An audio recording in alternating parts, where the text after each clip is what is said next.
That's my biggest goal right now, is spreading the word of reining. Reining is so complicated. I mean, I try to reach the audience to be able to appreciate it without having to know everything, and inspire them to get to know the judging and really learn how to follow reining.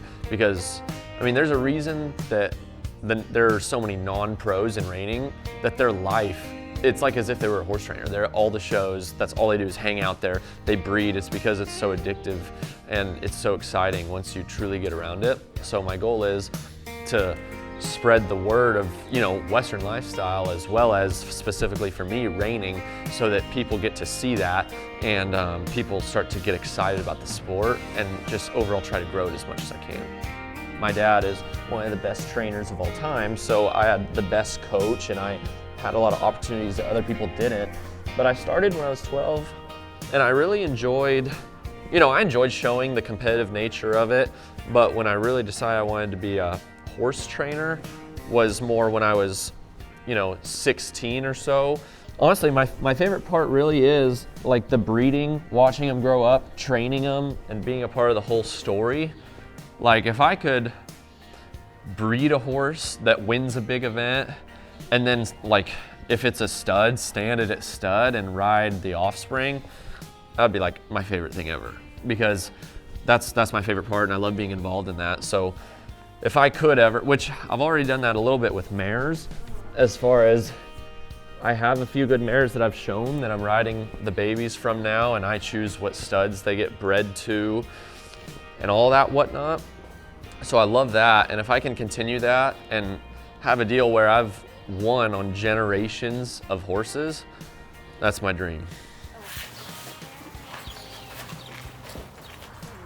Right now, a lot of the stuff that I've been working on is breeding and working on making the best crosses and getting the contracts and all that stuff.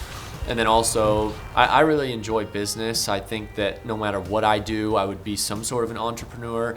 I enjoy sales. I enjoy building up platforms. So I get to do that with horses, which is another reason I love it so much, is because it's a couple of my passions put together. So I've been working a lot on studying human relations, as well as social media and algorithms, and getting into all of that.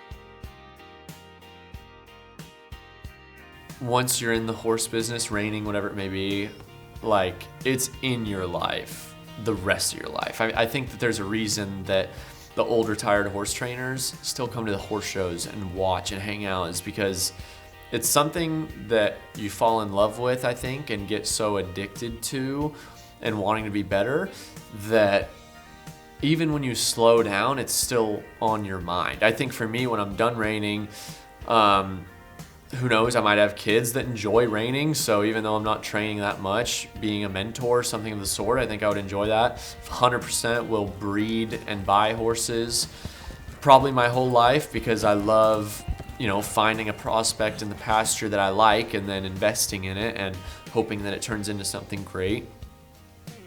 I love that part. And then, you know, getting into those hobbies that I enjoy, between shooting, surfing, get back into golf when I have the time for it. Like, I love doing different stuff. I hate doing the same thing over and over and over again. However, I think that reining will always be in my life.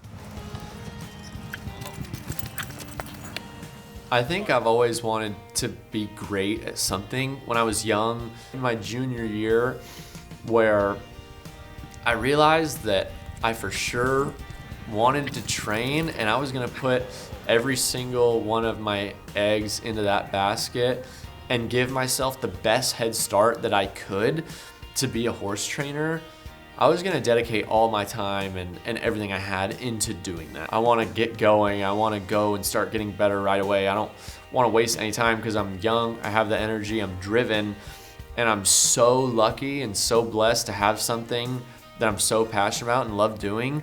So I don't take that for granted for a single moment. I was so blessed to be brought up in a lifestyle in a way that I fell in love with and that I want to do every day. So I'm not taking that for granted for one moment. I'm gonna put all my energy into it every chance I get. Like, this is I love this horse. This is one of my 3-year-olds. I've put all of my time and energy into him because I always thought that he was great.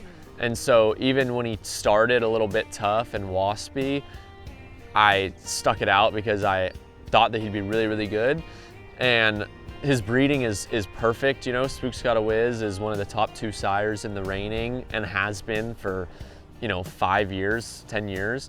And then now he's super quiet, but if he's fresh and he's in a new environment, he's very on edge because he just doesn't trust off the bat. Like, he's great with me, but if someone random gets on him, he's gonna be questioning them a little bit because he doesn't know who it is and he's extremely smart.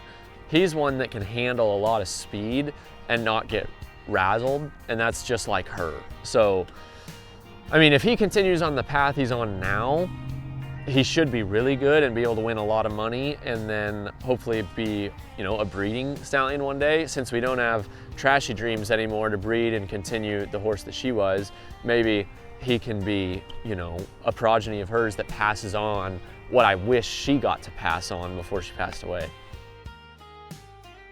I have a genuine passion for the horses, and especially building my personal brand.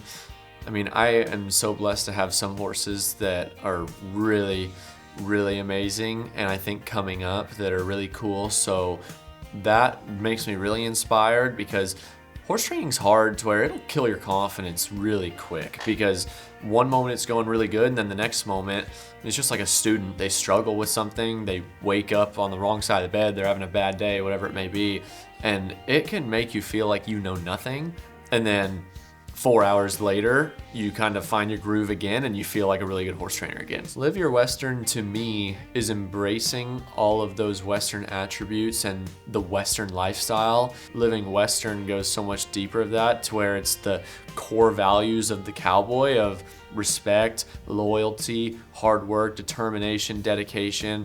I mean, I'm sure there's a list of it somewhere of just traits that cowboys or farmers or Western people have. We're known to work hard, we're known to put our full hearts into things, and we're known to not be handed anything. So whether you're a horse trainer or a cowboy, where naturally you're gonna be living a Western lifestyle, so-and-so in the city works with stocks or whatever it may be, they can have those same morals, those same attributes, and live a Western lifestyle. Even if you're not wearing a cowboy hat every day, you can still embrace that Western dedication, respect, and morality anywhere in your life.